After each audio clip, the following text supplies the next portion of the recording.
আমরা দেখানোর চেষ্টা করছি গাজীপুরা যে মোড়টাতে, এই মোড়ে গাড়িগুলো টার্ন নিচ্ছে।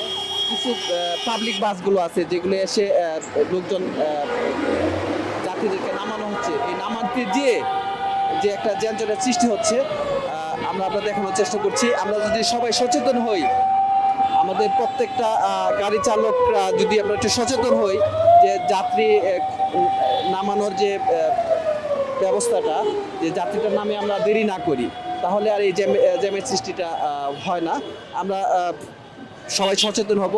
আমরা প্রবাসী টিভির মাধ্যমে দেখানোর চেষ্টা করি সবসময়, মানুষকে সচেতনমূলক প্রতিবেদন দেখানোর চেষ্টা করি। দেশ বিদেশে যারা দেখছেন, আপনারা চোখ রাখুন প্রবাসী টিভিতে। আমরা দেখানোর চেষ্টা করছি, এই যে দেখেন, আমরা দেখানোর চেষ্টা করছি এই যে বাসগুলো এখন যাত্রী নামানো শেষ, এখন ওঠানোর জন্য দেরি করতেছেন। তো এই যে দেরি করাটার কারণে পুরো জ্যামের সৃষ্টি হচ্ছে। আমরা দেখানোর চেষ্টা করছি আপনাদেরকে।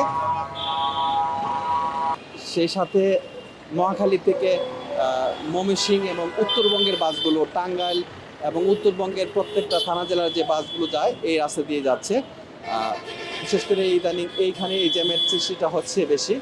আমরা কর্তৃপক্ষের দৃষ্টি আকর্ষণ করছি। আমরা প্রবাসী টিভির মাধ্যমে দেখানোর চেষ্টা করছি। ট্রাফিকের একটা নিয়ম শৃঙ্খলার দরকার আছে, কিন্তু এখানে এটা ট্রাফিক নাই, তো এই জন্য নিয়মতান্ত্রিকভাবে একটা ইয়ে করলে, এদের একটা কাজটা করলে, তাইলে আমার মনে হয় এরকম হইতো না। সাধারণত ড্রাইভারদেরও একটু সচেতন হওয়া উচিত, বিশেষ করে যে অটো রিক্সাগুলো, যে রিক্সা যারা যে টার্ন নিচ্ছে, আবার বিশেষ করে বাসে যে লোক যে নামাচ্ছেন, যাত্রী নামাচ্ছেন আর উঠাচ্ছেন, এই যে এখানে প্রায় সময় মনে আপনারা চেপে পড়েন। জটলা তো মনে করেন যেটা ড্রামা, বুঝছেন, এইসব জটলা হইলে এই যে এখান থেকে রাস্তাতে গাড়িগুলো পার হয় না, এই কারণে যে এখানে জটলাটা লাগে, কাটিং দেয় তো ভিতরে যায়, এই কারণে জটলাটা বেশি লাগে। এটা কারণটা কি, মেন কারণটা কি? এই যে এখানে গাড়ি পারাপার হয় না, এই চৌরাস্তার মোড় হয়ে গেছে, এই কারণে জটলাটা বেশি লাগে, আর কিছু না। আর আপনারা তো যে যাত্রী নামে দেরি করেন, নামানোর উড়ানোর বিষয় না তো, এনে যে ট্রাকগুলো ঢুকে আর বাইরে হয়, তো জ্যাম তো লাগবেই। যেহেতু উপরে ফ্লাইওভার দিচ্ছে, এরপরে তো নিচে জ্যাম লাগে জায়গায় সবসময়।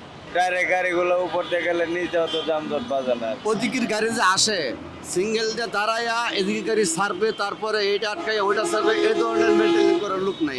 ট্রাফিক আছে, তারা ওই এক সাইডে থেকে খালি লাইটিং করে, কিন্তু স্টপেজের থেকে মানে স্টেট জায়গা থেকে যে গাড়ি ফিরাবে এই ধরনের করে না। এই সমস্যা যে যার মতন গাড়ি পাইতেছে ঢুকাইতেছে, একটা গাড়ি আটকাইয়া যে একটা গাড়ি সারবে এই ধরনের এই নাই।